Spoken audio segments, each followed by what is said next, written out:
สู้สังให้มาฟังเอาไว้เด้อไทยเฮาพวกน้องพี่ผู้อยู่ไกลที่มารวมเจ้าห่วมงาน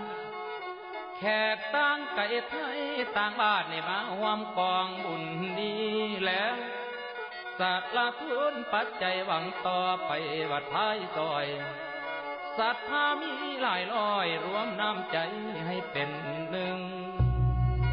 ถึงเอาบุญส่วนนี้ไปให้แม่ผู้ตาย